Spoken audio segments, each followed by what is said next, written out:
Hey everyone, this is Quinn Pettifer with the Gazette, and you are watching Get to Know Gives Back, which is a show produced by the Gazette Gives Back, an annual program that is sponsored by Collins Community Credit Union.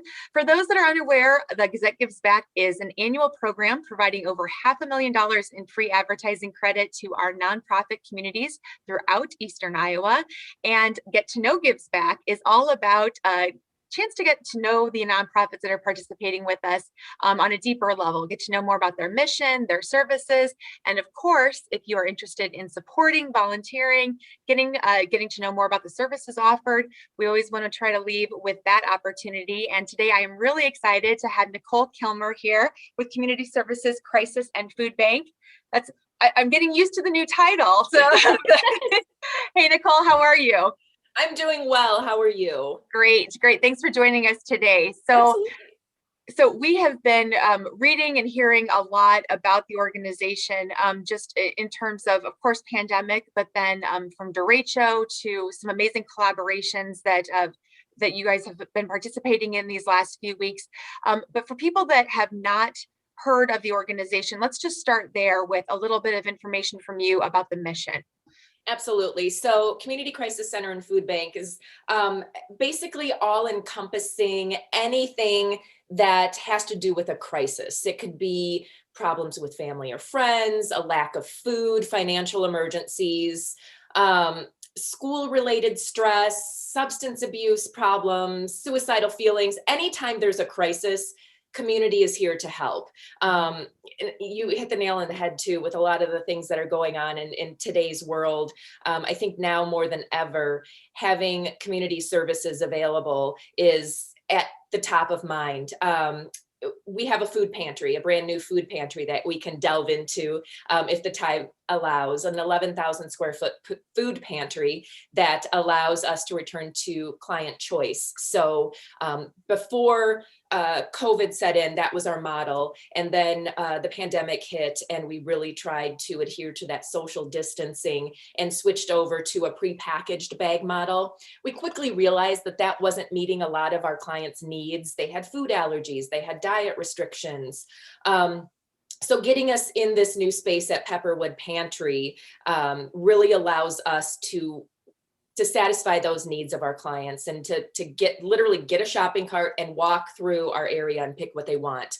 I touched briefly on some mental crisis issues as well. And we have the talk, text, and chat feature for our crisis intervention services. And those are trained counselors. Let's face it, times are tough, and you have a situation with a significant other, or you're arguing with your mom or dad, or you just are struggling in your day-to-day functioning, or you even have suicidal thoughts. Call, text, or chat us. We are available for that, and that is accessible by going to builtbycommunity.org. We also have a very special mobile crisis outreach department that through one phone call, we identify your needs and are able to dispatch our trained counselors to go to where you are and to assess the situation and to take appropriate action to make sure that those people are safe as well. That's an awful lot, I know, and I apologize, but it's a great reflection. So much to talk about. It's a great reflection because I think people often have associated the organization, with crisis, with kind of like that immediate need. However, I think the team has just done an incredible job of looking at, okay, this is not just going to be a one hit, one reaction. You're in emergency mode. You need something, and tomorrow everything will be fine. This is really pivoting and trying to figure out long-term solutions, consistent resources, consistent services. You're always there for people. But I think what you're demonstrating and what you're explaining is that this is really going to be something that people, perhaps that have never needed services before are now approaching and approaching you for. So can you talk a little? I have to interrupt you. I feel so bad. I left out another major part of our offerings to our community, to our clients. And we also have a basic needs program, which is very, very timely right now. And that could be housing and utility assistance, people who are needing birth certificates or identification to get back to work, new employment work items. Let's say you just started a new job in construction and you can't afford the steel-toed boots that are mandatory for you to start your job. We can help with that. We can give you a coupon or a voucher. Bus tickets, eye exams, prescription medication equipment or assistance. We also provide temporary mailing addresses. And another thing that we work closely with a local Rotary to provide birthday bags, which is a really neat, like just warm, fuzzy feeling. So the Rotary puts together birthday bags for children, and they're broken up into age ranges. So, 2 to 5, whatever it may be. But the family might not be able to afford something like that. And everybody remembers their birthdays and the birthday cake and the candles and the little trinkets that go, and with it and all that sort of stuff, a themed birthday party. So the Rotary has been kind enough to donate their time and their services to put birthday bags together, something that just completely goes overlooked. But when you're in time of need and you want to have some sense of normalcy, that is essential for the kiddos to remember. It gives me goosebumps when I think about it. I was gonna say, I'm like, you remember the birthday themes? I'm like, well, I still love birthday themes and parties, so I'm not sure that ever went away from me. That could be a different discussion, but right. No, I love it. And you're right. There's a lot of those little milestone happy moments that we have in our lives that if they are not possible, it really can have a lot of impact. It can have a lot of added stress. It can make the situation feel even more unbearable. So, so Nicole, I know, so we've talked about a lot of different facets and resources that are provided. Is it, in terms of process, are people coming in for usually one thing, and then there's a discussion about all of the different things? I mean, how does that normally work for somebody that's seeking services? Yeah, absolutely. That's a really great question. I can talk well.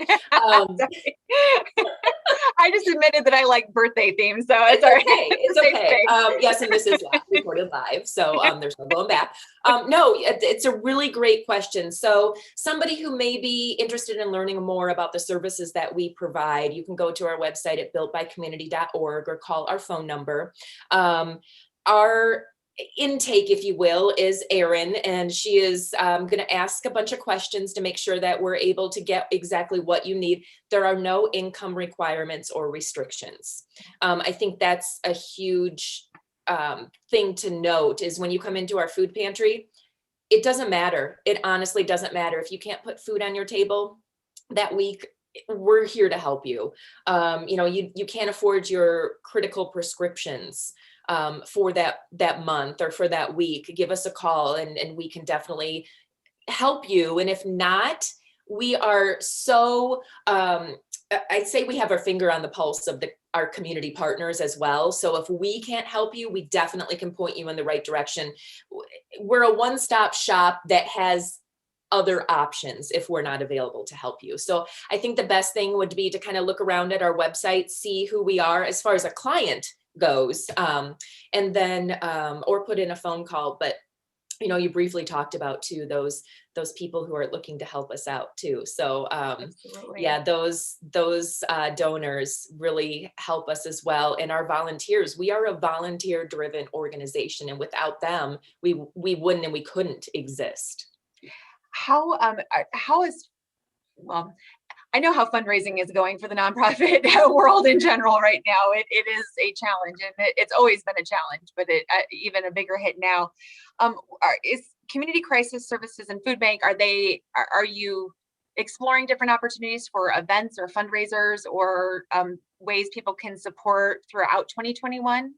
Absolutely. Yes. We're doing a lot of e-newsletters that we're sending out to our constituents and to our donors. We're doing a lot of social media pushes as well.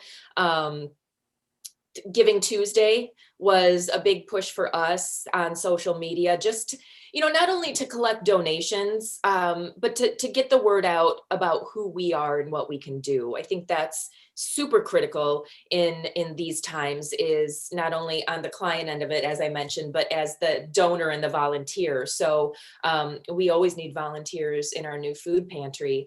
We even need volunteers to answer phone lines. And we just got a brand new Zoom phone line system through a grant that allows us to be a little bit more remote.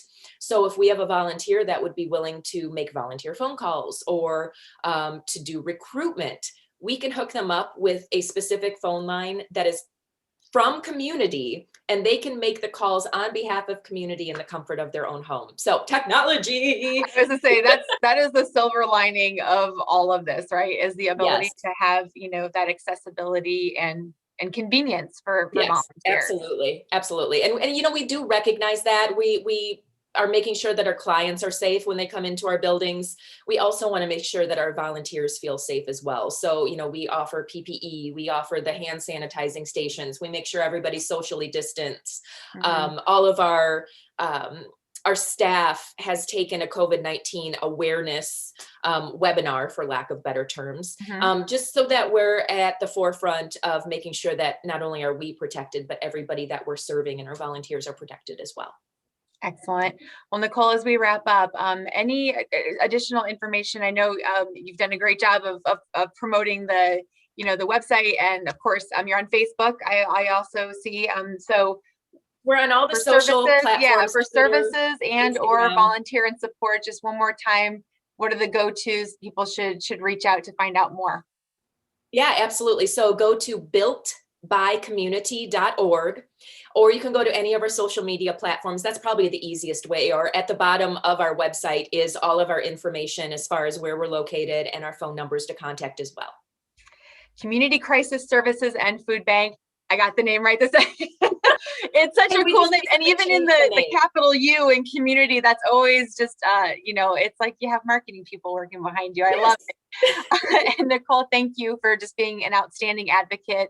We are so proud to get to work with you and the whole team through Gazette Gives Back this year. And thank you for all you're doing. And please pass along our thanks to the entire team and volunteers. And thank you for all you guys do too on behalf of doing advertising as well for us as well. I mean, that's just incredible on your end too. So kudos all around. We're happy to do so. All right. Well, and thank you to our viewers for checking out another edition of Get to Know Gives Back, sponsored by Collins Community Credit Union. If you want to find out more about Nicole and her team and Community Crisis Services and Food Bank and all the work that all 40 of our nonprofits are doing this year, you can go to thegazette.com/givesback. And I am Quinn Pettifer, again with the Gazette, and we'll see you next time.